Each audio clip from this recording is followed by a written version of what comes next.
ਜੀ ਦੋਸਤੋ अस्सलाम वालेकुम क्राइम अपडेट ਦੇ ਨਾਲ ਮੈਂ ਲਿਆਕਤ ਤੁਸੀਂ ਵੇਖ ਰਹੇ ਹੋ ਮੇਰੇ YouTube ਚੈਨਲ। ਲਾਹੌਰ ਦੇ ਵਿੱਚ ਸੀਸੀਡੀ ਪੁਲਿਸ ਦੀ ਬੜੀ ਵੱਡੀ ਕਾਰਵਾਈ।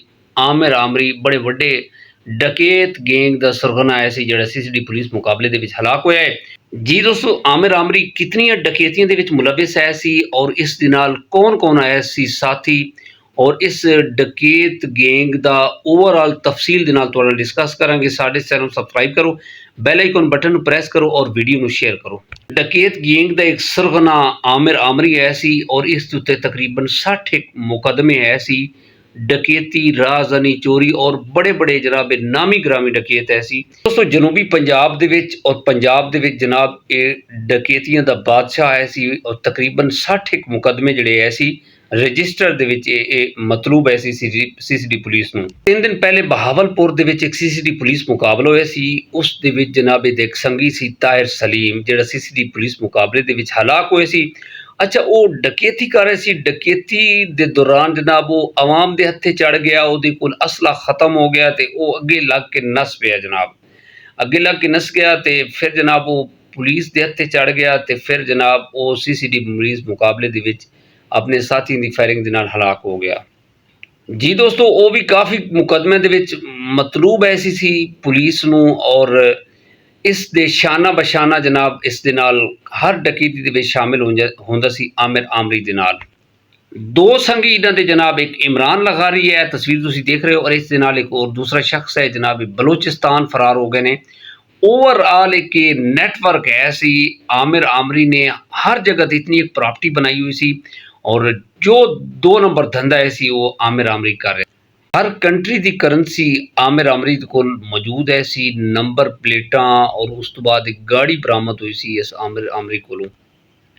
जी दोस्तों फैसलाबाद दे विच ये जेल दे विच है सी और इस नूं इंस्पैक्टर अफजल साहब ये तलबी लई लाहौर लैके जा रहे हैं। इन्हें जनाब दस्सिया कि मेरे कुछ संगी जड़े ने वो रेवेंट दे विच रुपोश हैं, असला और ओवरऑल जड़े ना कुछ वैपन और कुछ इन्हें चीज़ां कई ने जी मैं तो डकैतियां जड़ियां कीतियां ने उन्हां दी रिकवरी कराना रेवेंट दे विच जड़े ना तुसीं मैनूं लै चलो। जी अफजल साहब अपनी टीम के हमराह इनू लैके जा रहे हैं तो ये जड़े इमरान लगारी जो बलोचिस्तान इतलात आई कि उत्थे रुपोश है। कुछ ਉਹਦੇ ਸਾਥੀਆਂ ने जनाब रल के इस तरह के जोड़े डकैत गैंग होंगे ने उन्होंने को रिपोर्टा आदियां रहिंदियां ने। जिस तरीके ये जनाब आमिर आमरी के जोड़े संगी हैं उन्होंने पता चलिया है जनाब कि टीम साढ़े आ रही है। उन्होंने रस्ते के मुकाबला किया सीसीडी पुलिस का। गड्डी के अगे आके आमिर आमरी के दोस्त जोड़े ऐसी डकैत उन्होंने गड्डी ते अंधाधुंध फायरिंग की जिहदे तबादले के जनाब आमिर आमरी बड़ी बुरी तरह जख्मी हो गया, जिन्होंने हॉस्पिटल शिफ्ट किया गया कि इसका बचना जरूरी है ताकि रिकवरियां कराए और अपने जोड़े साथी हैं उन्होंने गिरफ्तारियां कराए।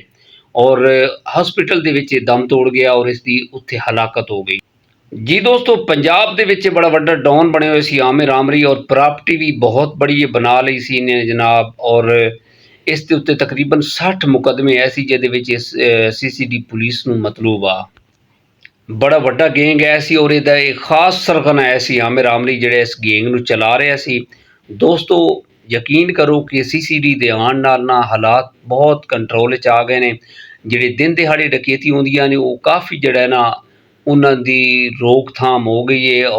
सीसीडी अलहमदुलिल्लाह जनाब सबूत दे नाल और ठोस शवायद दे नाल इन्हां दा मुहासरा कर रही है जराइम पेशा अफराद दा और उन्होंने कैफे किरदार तक पहुँचा रही है।